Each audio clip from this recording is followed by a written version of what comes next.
தாயை நினைங்க, தாயோடைய அன்பை வாங்குங்க, தகப்பனுடைய அன்பை வாங்குங்க, அண்ணன் தம்பி அன்பை வாங்குங்க. இப்படி வாங்குனா தனுசு ராசிக்காரங்களுக்கு எந்த குறையும் கிடையாது. ஆனா காசு இருக்கக்கூடிய பிரச்சனை தப்பான விஷயத்துல தலையிடாதீங்க. தலையிட்டீங்கன்னா மனைவியுடைய சாபம் உங்களை அழிச்சிடும். தர டிக்கெட்ல விழுந்துருவீங்க. பரமபதத்துல பாம்பு உச்சத்துல ஒரு கொத்து கொத்துனா தர டிக்கெட்டுக்கு வந்துருவீங்க. அந்த மாதிரி மனைவியுடைய சாபத்தை வாங்காதீங்க. நல்ல வியாபாரம், நல்ல தொழில், மேன்மை அடையக்கூடிய ராசி தனுசு ராசி தான். அடுத்தவங்க முன்னாடி உயர்ந்த இடத்துல இருக்கக்கூடிய ஒரு தன்மையும் தனுசு ராசி தான்.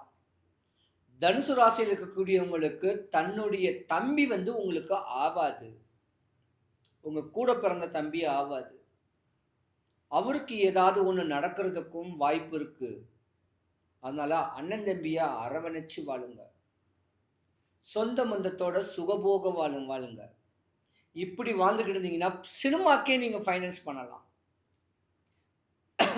5 கோடி ரூபா போட்டு 10 கோடி ரூபாய் எடுக்கலாம். சாதாரண ஒரு பிளாட் வாங்கி ஜேவி போட்டு பிளாட் கட்டி டபுள் பங்கா சம்பாதிக்கலாம். விற்காத இடத்த வாங்கியும் விற்பனை பண்ணக்கூடிய தன்மையும் தனுசு ராசிக்கு உண்டு. இந்த 2025